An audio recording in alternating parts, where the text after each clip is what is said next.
Hello. Hi, Gay. Good. Well, I want to start off first by saying thank you for joining us. I can't really think of someone better to help us kick off Austin's first ever social media week. So thank you, Gay, for sharing your thoughts with us today. Great, thanks.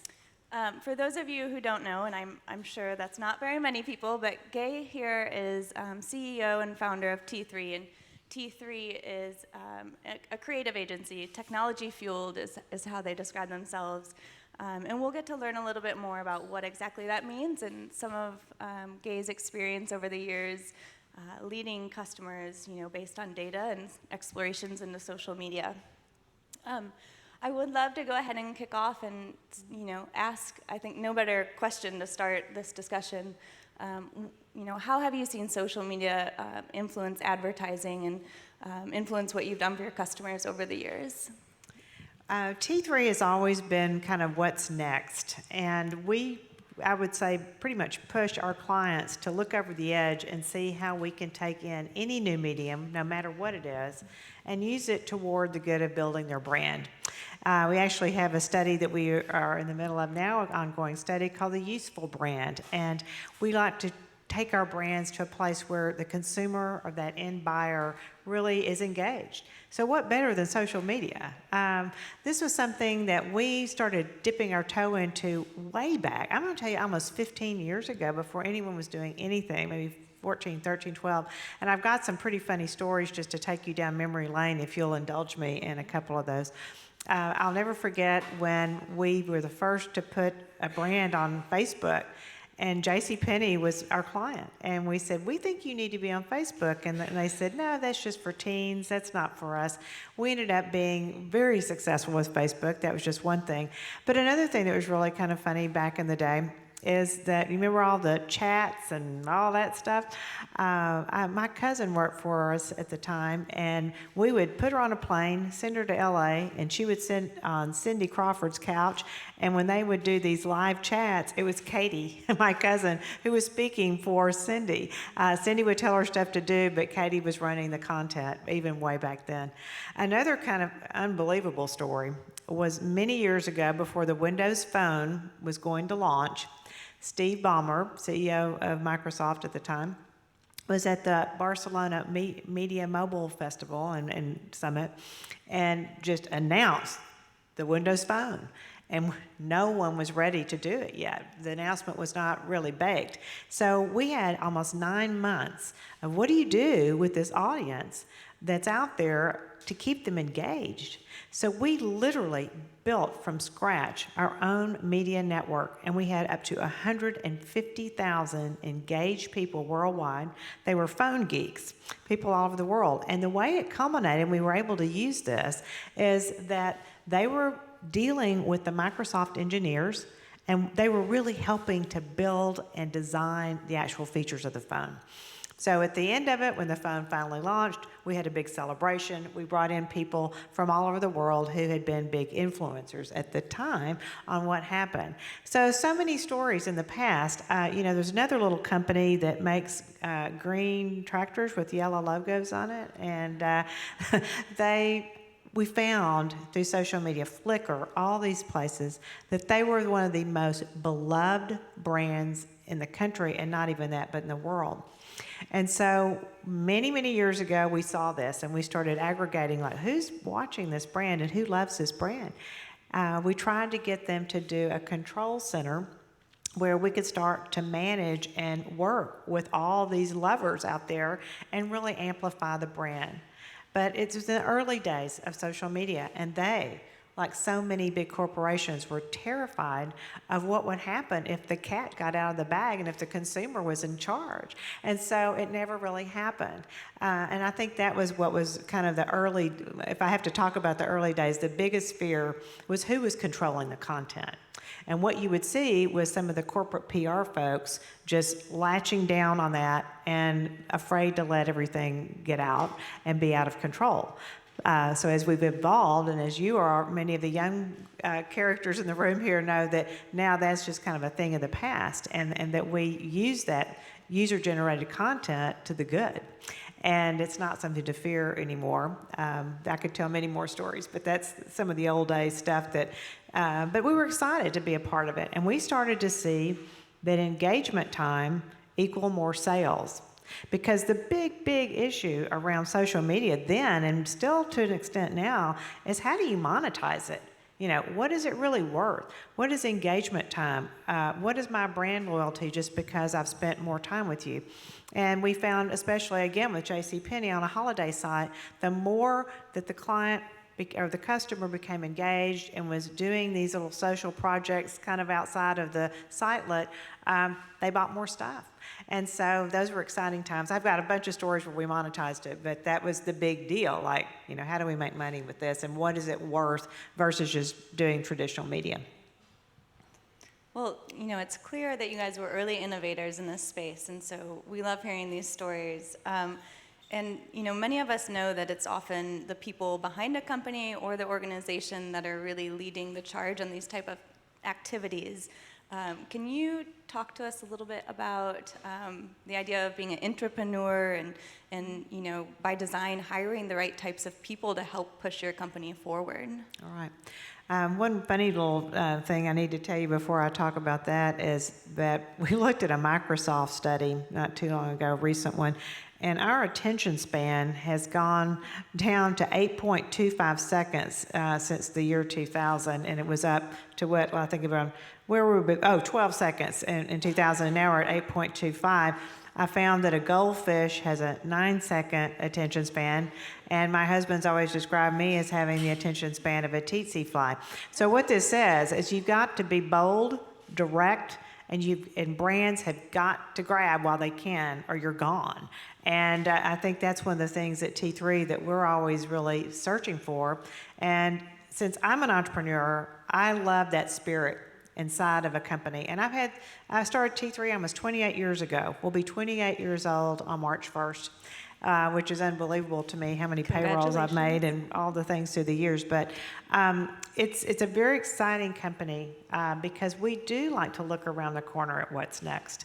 And we're not afraid to dive into it. And we find people who are bold and curious and interested and not afraid to make a mistake here and there because we're trying something new. I cannot tell you how many times we've had a project flying around or we prototype something that had never been done before.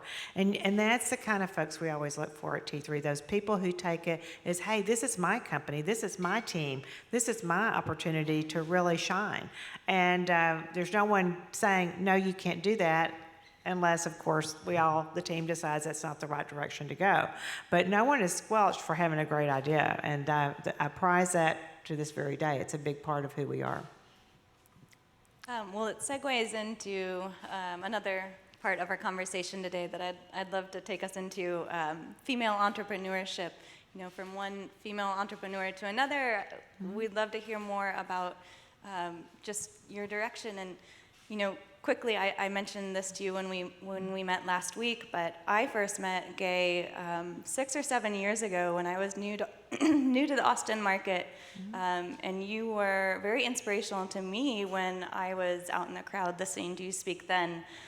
So could you talk to us a little bit more about, you know, why you feel that drive to inspire other women to lead and follow their own entrepreneurial dreams? Well, I believe women are great leaders.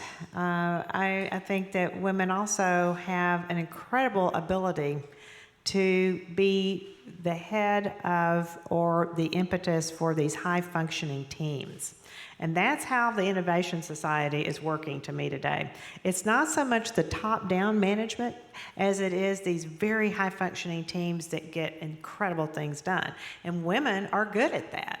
I think one of the things that upsets me is if you look at the media and you see what's out there, women look like we're always failing because it's a numbers game. Well, we have 20 male CEOs of major technology company, but there are only 2 women. We have X number of men on corporate boards and only so many women. And I think that we're just being kind of beat to death with this whole thing that women aren't out there being successful, and I call bullshit on that. Women are successful. You're building things. You're doing things. Yeah. And so continue with that. If you want to be a CEO someday, if you want to be truly a leader, that's your choice. But I don't think that defines greatness. For me, it was something that I just had to do because I actually got mad at my boss and quit back in 1989. I had a $16,000 IRA and full of craziness and a little courage, and I started the company. But it's been a great ride for me because I have met so many women because of the position I'm in now that have done some remarkable things, both on the corporate side and on the literally entrepreneurial side. But you have to think, it's up to you, it's a choice. But many women don't want to scale their business. And so that concerns me some. I would, if you're gonna go for it, I'd like for you to have the appetite for the risk to move it up and say, look, I can be a $5 million company, a $10 million company, a 15, 20, 30. And really, if you have the stomach for it, I think women are great leaders. And I've done some things, and I think you were gonna ask about it, that I don't think men would do, right? I'd love to ask the crowd. I heard Sam in his talk previous ask how many founders are in the room right now. Raise your hand if you're a founder. Good. And how many people want to be founders that aren't founders yet? That's good. Great. Go for it. Yes, we'll push you towards that. Don't be scared. I also want to ask Gay, some of you may notice the bump in my belly. I've got a growing baby boy. So one of the stories that Gay shared with me, years back was about her T3 and under program, and this was really inspirational. And if you don't want to be a mother, that's okay. This was a great way to inspire your employees and your teammates. So if you could share with us today about the T3 and under program, I think it's a great story. It's one of the best things I think I've ever done, and I almost stumbled upon it many years ago, about a little over 22 years ago. We were a much smaller company, and we only had about 36 folks, I think. And 4 of the women got pregnant very close the same time. I never knew how that happened, but it did. I said, was there an ice storm or something I missed? But anyway, they were all pregnant, and so we decided that we would just say, hey, why don't you bring the babies to the office with you? This is not daycare, but we'll help you take care of them and just go back to work. Well, they tried it. They did it. They didn't want to. They were afraid. But you fast forward 22 years later, and we've had over 100 little babies come through the office. And dads have participated as well. We've got some great stories of dads who did this. So mom and dad, we allow them to just bring the child up there. They take care of them. But it's amazing how well I think these kids have done. And I'm reading more and more studies about that early childhood development around language, reading to children, and having adult conversations around them at an early age is incredible what it can do to their trajectory to really learn. And our children have been very socialized. Sometimes one of the parents will come back and say, hey, Levi is the mayor of his kindergarten class, or, that kind of thing. I'm really proud of the kids. And we actually had 2 of the first T3 and under babies intern at the office this past summer. And when I walked in and saw them, I just had tears in my eyes because they were in the really side by side in bassinets together as infants. And here they were back as successful young college students interning at T3 and earning that spot. So it's something that I love and say everybody should try this if you could possibly pull it off, because it's, and I can't tell you what it does for the culture, the goodwill, and the well-being of these little children. It's a really neat story. Okay, let's move into, this is a tough conversation sometimes, work-life balance. There's a lot of demands in the world we live in today. We're constantly connected. So can you just share some advice, even being a mother yourself, when it's your career and you're a mom and you've got everything in the world going on, what type of tips do you have about following your dreams and balancing it all? Okay, well, I'm going to start off with my real feeling, and that is that there is no such thing. And we need to quit talking about it like this, because how many times were men confronted with saying, what is your work-life balance situation right now? It's always directed to women. It's one of these things like the numbers game I was telling you that make women feel guilty. We don't need more guilt heaped on us, please. So, my mom did enough of that so with my own children. But I think that the interesting thing that's the difference today is when my children were growing up, I was working, I was an entrepreneur, and I was, constantly concerned about clients and what was going on, but I didn't have a device hooked to my hand all day long. And so my daughter now and sons will tell you that when they were growing up that they missed me. Sometimes I wasn't there. I couldn't attend everything, but when I was there, I was all in. And, you know, when we did the bedtime book reading, we did all that stuff, I was really paying attention to them. And so I think now what we do have to do is realize that sometimes work is going to take you all the way over here. Sometimes it's family way over here, because there's times when your mother is dying or your child is sick and throwing up at school and you got to go deal with it. I mean, all those things you have to deal with. So work kind of gets pushed aside a little bit, then it goes back over here. There is no real balance, but I do warn everybody to take time to make sure that when you're connected with your family, loved ones, significant other, be tuned into them at that time and just put that thing down for a minute. It will wait.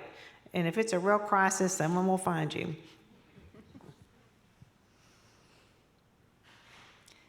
So next, I'd like to ask if you could give us recommendations, and from your own examples, how do people go ahead and establish a brand voice for themselves, and especially an identity for themselves in this world of social media?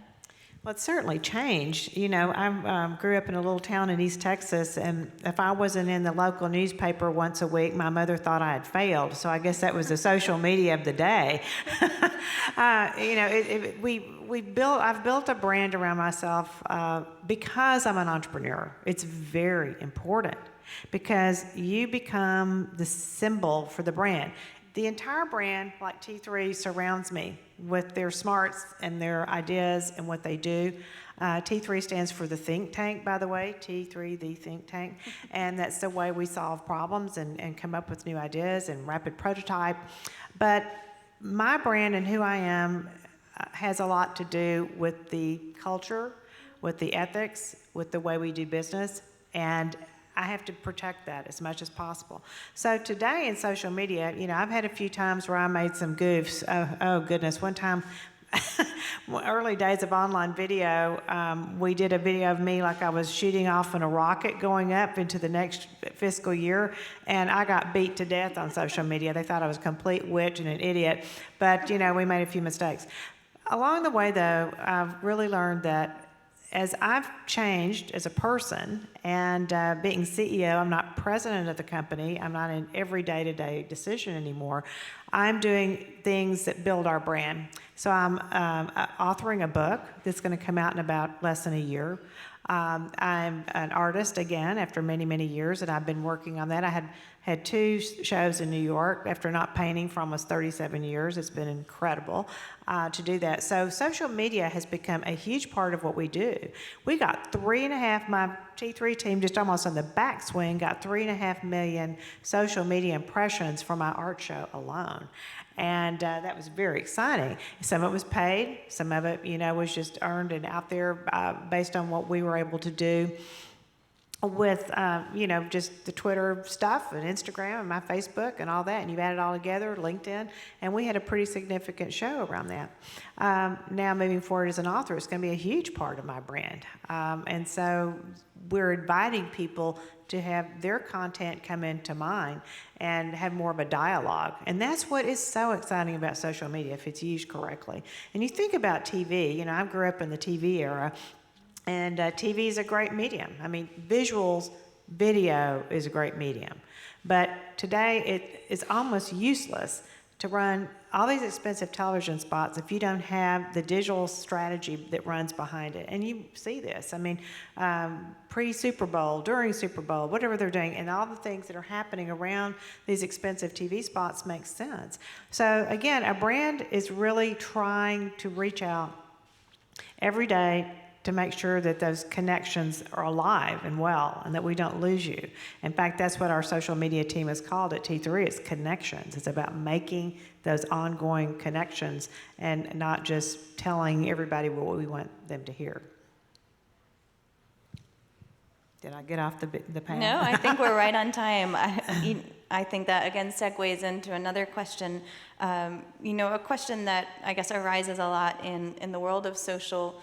I think a lot of people agree that social is a great testing ground or place to run media and see how people engage. how would you recommend or guide people today with their investments when they're looking at traditional media versus social media? I think the way I've always believed about this, and it's everything that comes our way that's a new medium is worth exploring if it has traction, if it is building the brand, if it is making, like I said, our brands, the ones we work with, more useful. So it's not just funny and telling, it's sometimes it's really doing things that's going to make your life better and easier. I think that all media is valid. It has a place and time, and we've said this for years. But today, and as we look forward, there's going to be, I think, even more of a groundswell of how social media is delivered. And we all know this. I'm sure, how many in this room would consider yourself an influencer? Couple? My daughter is going down this path, and I've learned a lot more about it. I mean, we've certainly worked with some pretty interesting people through T3, where we see they're out there having a voice and talking about some of the brands that we support and how we can engage them to be part of the media solution. My daughter is working for 2 PR firms in New York and a magazine in London, where she's out there putting out content for that, and they pay her. So if I thought my daughter would have a job doing that 10 years ago, you could have knocked me over with a feather. No way, you know. But she's been beginning to really build this and a following, and I think it's the future. We love user-generated content. It's something that, if you'll let me regress for 1 second, I'll tell you a story. Years and years ago, we were working for Marriott hotels, all the brands. And one of their brands happens to be Renaissance Hotels. We decided to put a contest online on their site where you, the user out there, could post photographs of your very favorite vacation, your very favorite place you went or your vacation. We were placing, now going back to how these media can work together, we were placing a good bit of print advertising in Condé Nast publications. So we were able to negotiate a free trip to Paris through Condé Nast because of the print and some online that we were placing, and we put it out there.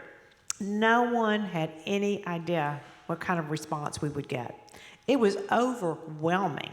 And this is before the days of the technology that allows us to aggregate this and filter this stuff. So it was a hand-picked, every photo, every piece of content that came in had to be curated. And we had to make sure that it wasn't obscene or was not off-brand, all that stuff. But we had thousands of people participate, and of course the trip was given out to a family, and it was just great. But boy, the light bulb went on for me years ago that people want to share stuff. And they're not afraid to share their own intimate, well, not intimate, but, you know, their own personal experience. So I just think it's incredible, you know, how this has begun to evolve more and more, and you're going to see, I think, user-generated content go through the roof. I'm on a board of directors of a company called Monotype. We bought a company called Olympic, and that's what they're all about. It's a company based in New York. I don't know if anyone's heard of them, but they are doing the things like on West Elm, where if you put in your dog sitting on the couch that you bought and all that cool stuff, then they turn them into little videos and they do stuff, and it's so much of what they're doing to build that brand is UGC. So to us, that's the future, how to get employees to be more engaged in UGC for like your company. So if the big companies, how do they participate? They're out there commingling with people on how do you get some of the goodness of that, you know, into your social media stream. Well, I think I'm going to ask one more question, and then I'll open it up for questions from the crowd. It sounds like you are pretty much surrounded by this new way of communicating with your daughter and children being involved with the business and leading T3. Are there any other changes specifically with influencer marketing, or I guess how has it evolved, or what should we look for to the future with this marketing? Well, you think about it, and all of a sudden, you know, we used to talk about how there were just a few different mediums out there. And basically, when I started in this industry, it was pretty easy. You know, you had radio, television, print, and that was divided between newspaper and magazines, direct mail, outdoor. Basically, that was your bag of tricks, right? Then we got into, well, all things internet interactive, and we had the online advertising, and you had all the other pieces. And I'll never forget a day, many, many years ago, we were sitting in the office, and one guy stood up and drew a chart. He put the internet in the middle, and all these other mediums were circling around, and everybody went, oh, really? That's not going to go that way. And look what's happened. So, here we go, moving forward with all the mediums, and then you bring in the influencers, then more UGC, and every brand's dealing with that. So what it does is splinters the media opportunities into thousands of points of light, basically.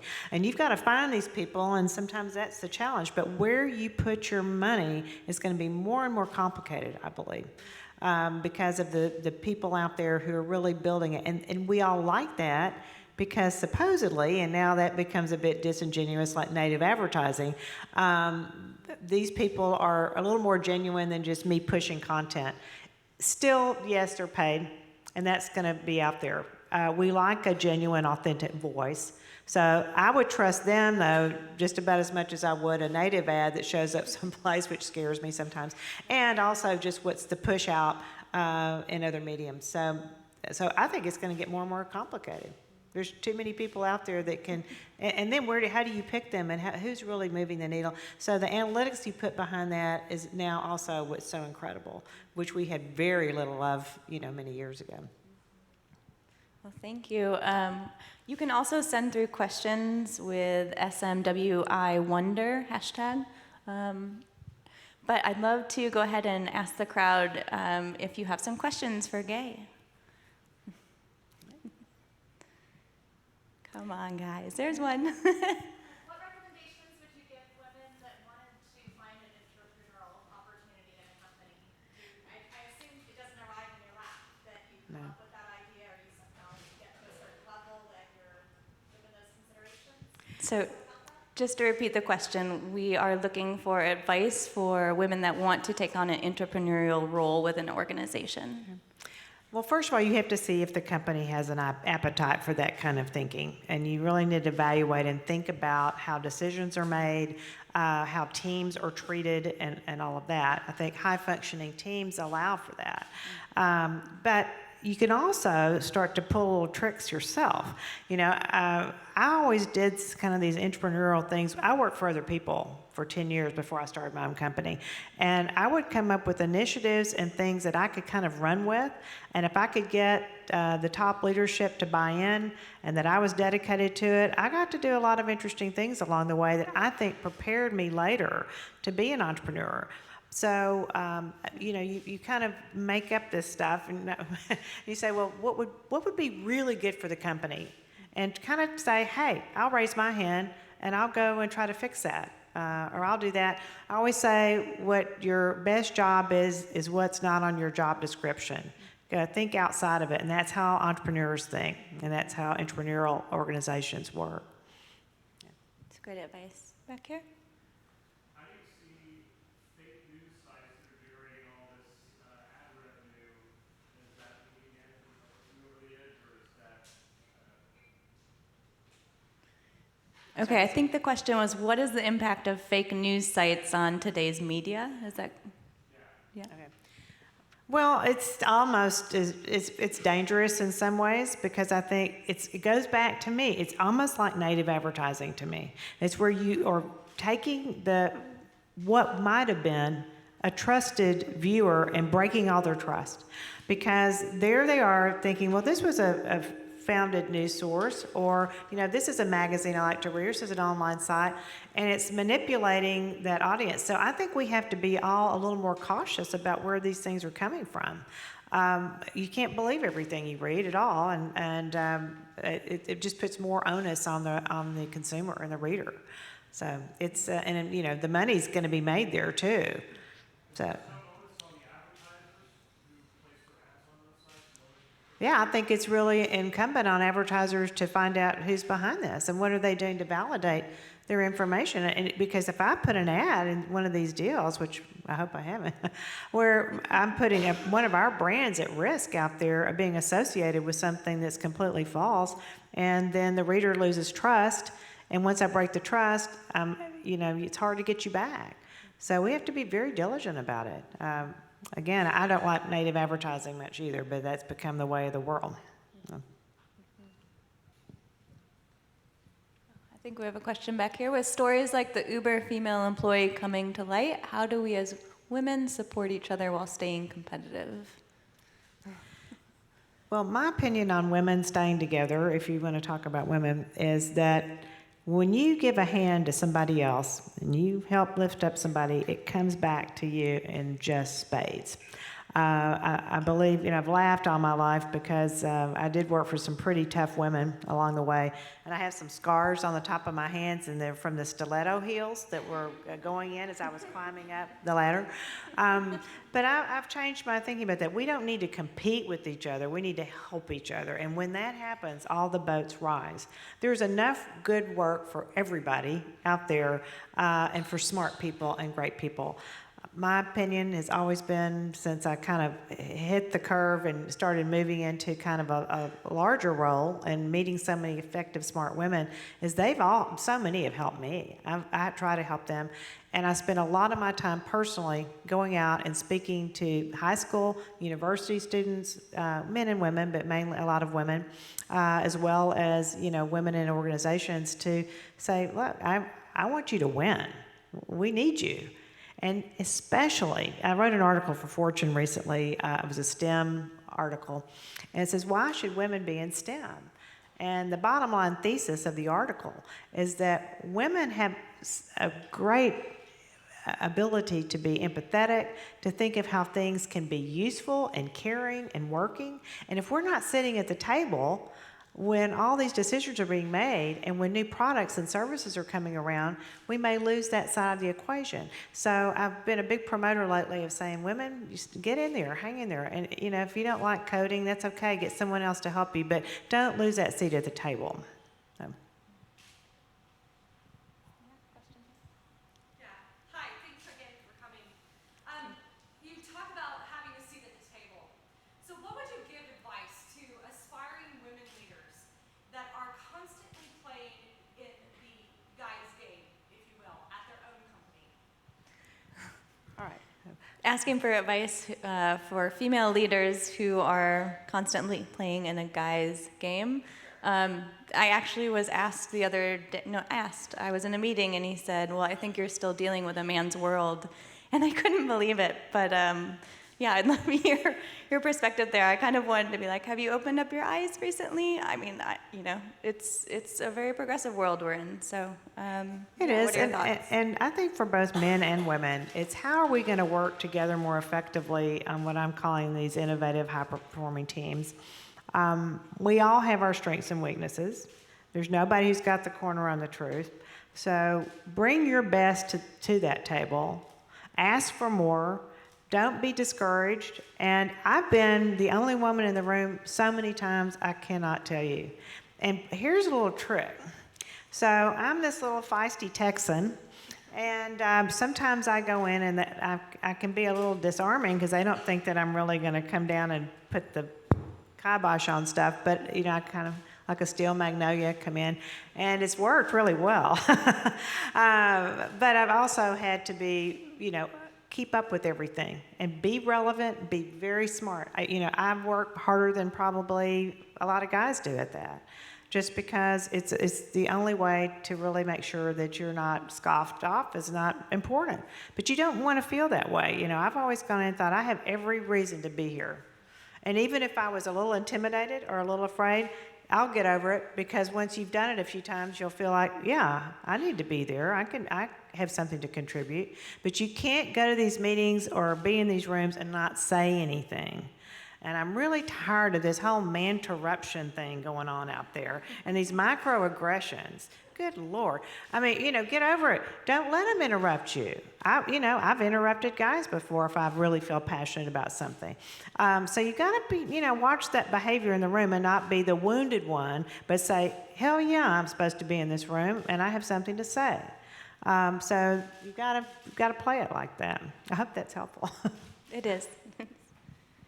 Sure. How do aspiring women leaders get more mentorship opportunities? That's something that I personally came across as a challenging, way. Like, how do you ask for it? How do you get them to come to you? how do you get a mentor or mentors? Yep. All right. Well, and things like this. You show up places, you meet people, you try to meet people or find people that inspire you. And you never know. If you position it the right way, someone may take you on to raise for a little while. When you do that, though, they have to feel like they're getting something back. I have all kinds of people that I quietly mentor here and there, but they always give me things. This is one you won't believe. So I have this woman I met. She was waiting tables at a restaurant I go to in New York, and she said some funny stuff. And I said, "You're really clever." And she says, "Yeah, I'm studying to be a comedian. I'm in a really good comedy school here." And she said, "But I need to have courage to do this and that." And I said, "Look, I'll meet you once a quarter and we can talk about stuff." But she always makes me laugh, and she has good advice for me. So it's kind of like there's got to be a symbiotic relationships there of somehow, because busy people who are really busy that you want them to mentor you, they're getting pulled a lot of different directions, and you want, even if it's a small bit of their time, the best of their time. It's hard. You've got to just keep after it, and don't be discouraged. If people say no, you're 5 people closer to someone who's going to say yes. We've got time for maybe 1 or 2 more. Behind me? We would love some advice on how should small agencies balance time spent on their growth versus time spent on clientele content. Okay, well, I think content there is interesting. Now, you're talking about just the growth of your agency or your business, correct? You have to be growing all the time. But one thing that's been fortunate for me is that I'm not owned by anybody. We're independent, and so I don't have a blowtorch to my butt every month saying that I've got to get this much margin on top. We can grow at a pace that we feel is good. I've always felt that if you grow too fast, the wheels are going to fall off. You've got to take care of the people that are there for you, that have hired you, and you don't want to take your eye off them. As Daryl Roy used to say, you got to dance with the one who brung you. And you got to pay attention to them, because they can go be lured off tomorrow by somebody else who's paying more attention to them. So it's a balance. This is one time where I say there is a balance, because you need to constantly be looking for new business, bringing new stuff in, because even in the best day you have, you can lose business at no fault of your own. So you've got to have stuff in the pipeline. You've got to have it moving. But take care of those people that are there. Grow their business, and you'll grow with them. And that's been a big part of what we've done, is just we get in, we do a good job year by year, and you grow the business, and it's a great new business tool, really, is your own clients, right? Anyone else?